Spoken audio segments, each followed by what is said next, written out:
ভোরের কুয়াশায় ঢাকা একটি ছোট উপকূলীয় গ্রামের বিশাল ছবি। দূরে সমুদ্র মৃদু আছড়ে পড়ছে। একটি সাধারণ কেবিনের ভেতরে আগুনের ধারে চায়ে চুমুক দিচ্ছেন ইলিয়াস।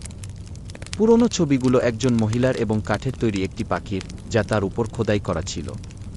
ইলিয়াস তার মোটা কোট এবং টুপি পরে, জাল এবং টোপ বোঝাই করে, তার পুরনো মাছ ধরার নৌকায় নোংরা ডোবায়। সে খাড়া তীর পেরিয়ে সারি সারি করে, ঢেউগুলো রেনকে কাঁপাচ্ছে, আর তার পিছনে গ্রামটি কুয়াশায় অদৃশ্য হয়ে যাচ্ছে। ইলিয়াস খোলা জলে তার মাছ ধরার নৌকা নিক্ষেপ করার ক্লোজ আপ। সে বিট করে বলে, আরও একটা ভালো মাছ ধরো রেন, শুধু একটা। সময় চলে যায়।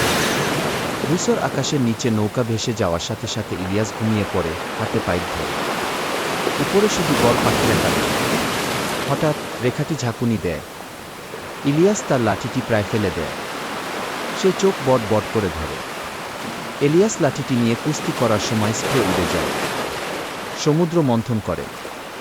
গভীর কিছু টান দিলে রেখাটি কান্না করে। ঠান্ডা সত্ত্বেও টানছে, ব্রেস করছে, ঘাম ঝরছে। তার পেশিতে টান।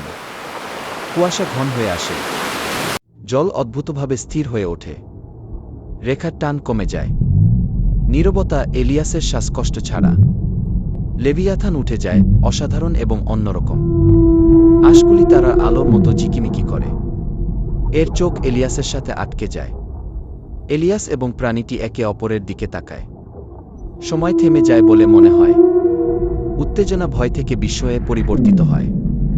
ফ্ল্যাশব্যাক ঝিকিমিকি, এই একই সমুদ্রে একজন যুবক হিসেবে ইলিয়াস, পাশে রেন হাসতে হাসতে। মাছের একটি ছোট সংস্করণ, ছোট, কৌতূহলী, তাদের নৌকার পিছনে পিছন আসে। ইলিয়াস ট্যাকল বাক্সে হাত দেয়, একটি মরিচা পড়া ছুরি বের করে। মাছটি টান দেয়। দীর্ঘ আঘাত। নড়াচড়া করে ইলিয়াস রেখা কেটে দেয়। উত্তেজনা মুক্ত হয়। রডটি শিথিল হয়ে পড়ে। লিভিজাথান ধীরে ধীরে পলক ফেলে, তারপর একটি শক্তিশালী কিন্তু মৃদু স্প্ল্যাশ দিয়ে গভীরে ফিরে যায়।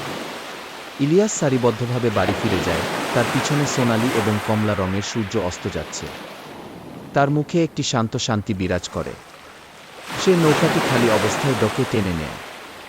কয়েকজন গ্রামবাসী কৌতূহলী তাকায়, কিন্তু ইলিয়াস কেবল মাথা নাড়িয়ে বাড়ি চলে যায়। এক রাতে ঝড়ে দূর থেকে গ্রামবাসীরা সমুদ্রের পৃষ্ঠের নিচে একটি বিশাল আকৃতি দেখতে পায়।